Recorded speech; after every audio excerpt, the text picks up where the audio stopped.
Most of us don't think much about the things we use in our everyday lives, how they're made or where they come from.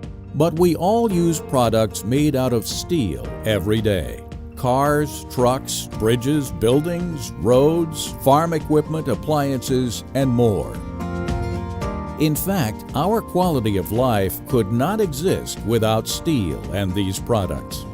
High-quality steel can't be made without iron ore. The American iron mining and steel-making process all starts here. On Minnesota's Iron Range, the unique geology of the land exposes iron-bearing materials. It's commonly referred to as the Mesabi Formation.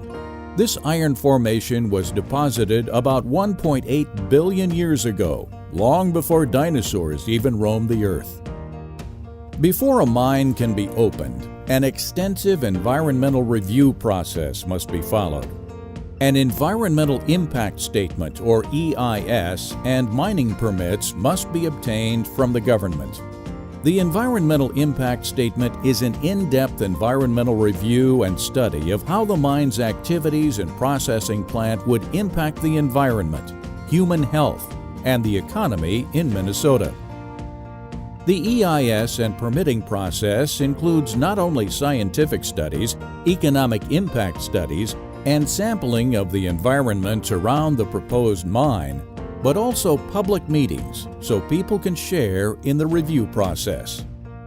Permits to mine take into account all the information developed in the EIS and define requirements the mining facility must operate under in order to comply.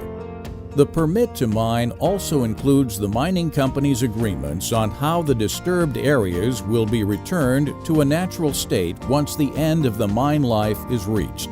This phase of the environmental process is known as mine land reclamation and is often done during the active life of the operation or shortly after the end of the operation. Reclamation consists of modifying the disturbed land and returning it to a more natural state of hills, grassland, forests, and lakes for the benefit of future generations. The pits left behind from iron mining will become lakes where fish are stocked, and depending on future land use needs, shorelines could include residential developments, cabins, resorts, or public lands. Once all the permits, restoration plans, and financial assurances are in place, mining can begin. As one can imagine, the permitting process takes several years. Taconite is the term used to describe the iron-bearing rock found in a portion of the Mesabi Iron Formation. It's an extremely hard rock and contains around 30% iron. Using explosives, the iron ore is blasted into chunks small enough to handle in large excavators. The largest excavator on the Iron Range can hold up to 65 tons of rock.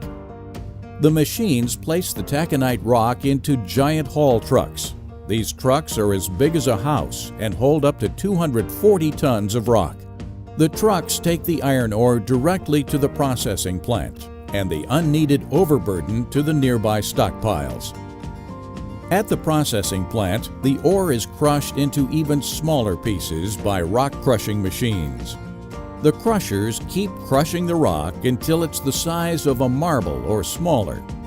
The rock is then mixed with water and ground finer in rotating mills until it's as fine as powder. The iron-bearing mineral called magnetite is separated from the non-magnetic, non-iron-bearing waste rock using magnetism. The remaining rock is waste material called tailings and is stockpiled in large basins. The magnetite-bearing material has now been upgraded to higher iron content, now the size of fine sand, and is called concentrate. Some mines use a process called flotation to further separate the iron from unwanted materials such as silica by placing the concentrate in the slurry in large vats that froth or foam.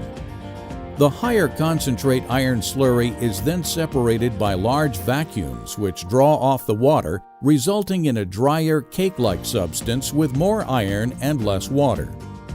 The concentrate is rolled with clay inside large rotating cylinders. The cylinders cause the powder to form marble-sized balls. This is like rolling wet, sticky snow into balls to make a snowman.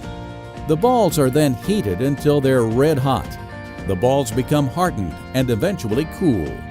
The finished product is an iron ore pellet containing 65% iron and designed to melt efficiently in a blast furnace. The iron pellets are transported by rail, most often to ore docks, where they're loaded into lakers along the shore of Lake Superior.